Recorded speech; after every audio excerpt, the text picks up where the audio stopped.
اور معافی تم مانگو،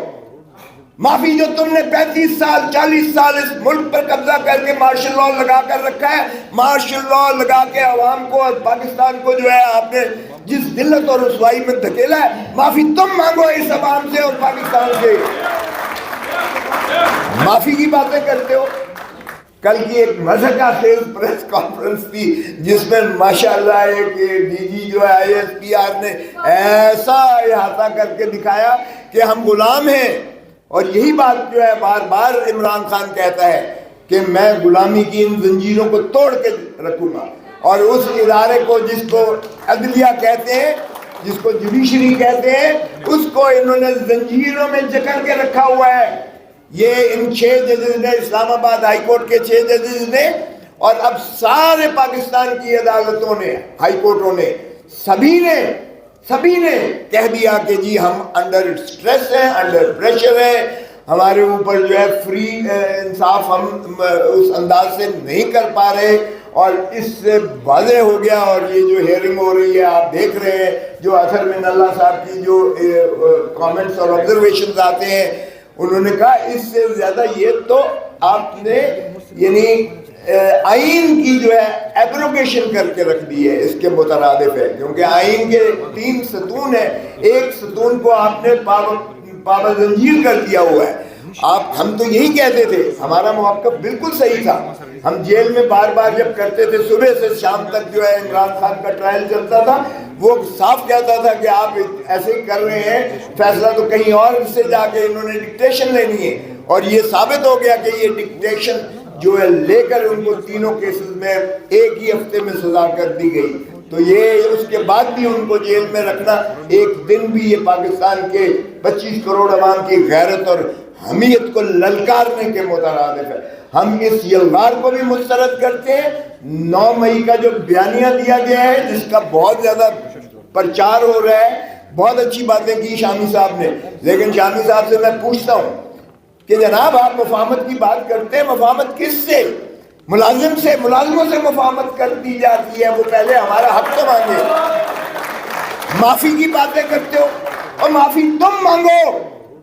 معافی جو تم نے 35 سال 40 سال اس ملک پر قبضہ کر کے مارشل لاء لگا کر رکھا ہے، مارشل لاء لگا کے عوام کو اور پاکستان کو جو ہے آپ نے جس ذلت اور رسوائی میں دھکیلا ہے، معافی تم مانگو اس عوام سے اور پاکستان سے۔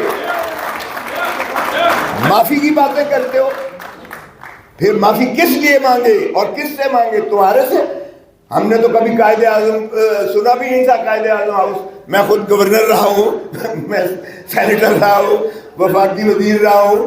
میں اٹارنی جنرل پاکستان رہا ہوں، میں نے تو کبھی نہیں سنا تھا کہ جناح ہاؤس بھی وہ ایگزسٹ کرتا ہے۔ او بھائی، اس پہ بھی قبضہ کر لیا ہوا ہے آپ نے، اس پہ بھی قبضہ کیا ہوا ہے۔ اگر وہ واقعی جناح ہاؤس ہے تو پھر کور کمانڈر نے قبضہ کر لیا ہے اس پر بھی۔ ایک قومی ورثے کو بھی آپ نے اس پہ اپنی سبجوگیشن کر کے اپنی رہائش گاہ بنا لی، اپنا گھر بنا لیا۔ باقی چیزیں کہہ دی گئی ہیں، میں اس لیے دہرانا نہیں چاہتا نہ آپ کے درمیان باقی زیادہ دیر، لیکن آج جو تشدد، میں لاہور سے سیدھا آ رہا ہوں، آج جو تشدد کیا گیا ہے وکلاء پر،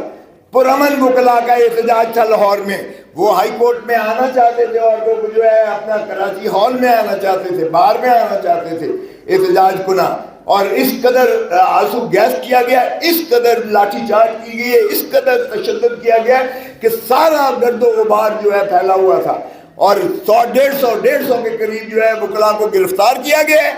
اس جمہوریت کی بات کرتے ہو، یہ پنجاب میں تو پولیس اسٹیٹ بنا دی گئی ہے، اور یہ اس لیے خوف پھیلایا گیا ہے تاکہ کل جو ہے پاکستان تحریک انصاف کا پرامن احتجاج سے مانے رکھا جائے، اور ایک ایسا تاثر دیا جائے کہ جی دیکھیں کوئی بھی نہیں نکلا، اس میں تو احتجاج ہوا ہی نہیں ہے، لہذا ہم جو کہہ رہے تھے ہمارا بیانیہ صحیح ہے۔ پہلے سمت کو درست کریں۔ آئین کی بالکل پاسداری تبھی ہو سکتی ہے جب اپنے آپ کو یہ سروس سمجھ کے اور آئین میں یہ دیے ہوئے عوام کے اقتدار کو تسلیم کریں۔ اس کو بھی شرم نہیں آتی جو کہتا تھا بار بار اور بڑے بانگے دور کہتا تھا ووٹ کو عزت دو۔ او بھائی، اب تو شرم بھی نہیں آتی ہے تمہیں یہ کہتے ہوئے اس بیانیے سے ووٹ کو عزت؟ اب کدھر گئی تمہاری ووٹ کی عزت؟ مجھے جب اس نے خواجہ سعد رفیق نے مبارک دی کہ اپنی شکست کو تسلیم کر کے مجھے جیتنے کی، کیونکہ پاکستان لاہور پاکستان کا دل ہے اور میرا حلقہ لاہور کا دل ہے۔ تو اس نے جب مجھے مبارک دی، میں نے کہا کاش یہی اخلاقی درس تو اپنے بڑوں کو بھی دے دیتا۔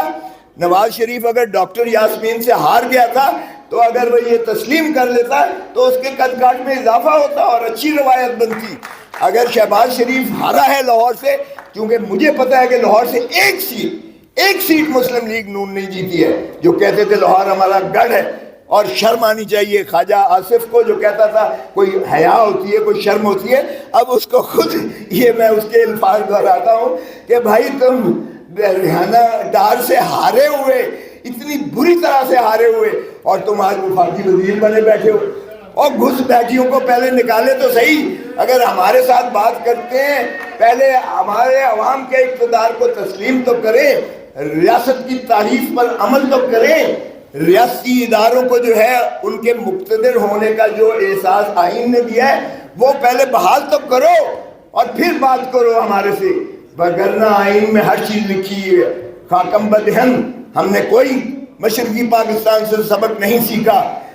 اور اس میں بھی یہی چیزیں دہرائی گئی۔ ہم نے مینڈیٹ عوام کا ماننے سے انکار کر دیا، ہم نے دھتکار دیا جس کو 160 جو ہے سیٹیں ملی تھیں، اور ہم نے جو ہے وہاں مسلط کیا جبری، اور اس کا نتیجہ ہم نے دیکھ لیا۔ خاکم بدہن مت دہرائیے وہی جو ہے شاخسانہ، آپ اسی کو غلطی کو دہرا رہے ہیں، آپ عوام کو پھر دھتکار رہے ہیں۔ عوام کی غیظ و غضب سے ڈرو اور ہمیں مت ڈراؤ۔ جس طرح کہا گیا میرے اوپر قاتلانہ حملہ کیا گیا، میرے بیٹے پر گولیاں ماری گئیں، میرے بیٹے کو گرفتار کیا گیا، مجھے گرفتار کیا گیا، تم اور کیا کر سکتے ہو؟ گولی مار سکتے ہو نا، مار دو، یہ اللہ کے ہاتھ میں ہے جان، یہ اللہ کے ہاتھ میں ہے، تم نے بھی ایک دن اللہ کو جان دینی ہے۔ دھرتی ماں پہ رحم کرو، ترس کرو، اس کو اجاڑ کے رکھ دیا ہے، نوچ کے لٹیروں نے، ڈاکوؤں نے سرے محل بنائے ہیں، اور اس کے بعد پارک لینڈ ویوز بنائے ہیں، اور ون ہائیڈ پارک پیلس بنائی ہے جس کو جو ہے 50 ارب میں بیچا گیا ہے۔ تو شرم بھی تمہیں نہیں آتی ہے، پھر بھی بانگے دول کہتے ہو کہ ہم نے دمڑی نہیں کھائی ہے۔ اور وہ سارے کیسز جو ہیں جو آپ نے فیصلے کروا کے صاف کروا کے دودھ کے دھلے ہوئے ہو گئے، ایک ایک کا ریکارڈ میرے پاس موجود ہے، کیونکہ میں اس کمیٹی کو ہیڈ کر رہا تھا، اور ایک ایک کیس جو ہے الزام سچا ہے۔ اور وہ بیچارہ ارشد شریف اپنی جان دے گیا، وہ بھی ہمارے ساتھ ہوتا تھا، اس کے پاس بھی اتنا پورا ان کا کچا چٹھا موجود ہوتا تھا، تم نے اسے مار دیا۔ مارو اور بھی جتنے مارنا چاہتے ہو، لیکن دھرتی ماں سے جو پیار کرتا ہے وہ تمہارے اس خوف سے نہیں ڈرے گا۔ آج میں عمران خان کو خراج تحسین پیش کرتا ہوں، اس نے کہا نہ میں ڈیل کروں گا، نہ میں ان چور لٹیروں کی طرح ملک چھوڑ کر بھاگوں گا۔ میرا مرنا جینا اسی دھرتی میں ہے، مجھے بھلے یہ سارے پاکستان کی جیلیں پھیلا لیں، میں عوام کو حقیقی آزادی دلا کے رہوں گا، اور یہی ایک عمل ہے جس سے انشاءاللہ حقیقی آزادی ملے گی۔ اور میں خراج تحسین پیش کرتا ہوں یہاں جو قائدین بیٹھے ہیں جنہوں نے یہ علم اٹھایا ہے، آئین کے تحفظ میں پاکستان کا وقار، پاکستان کی عزت اور پاکستان کا وجود ہے۔ پاکستان پائندہ باد۔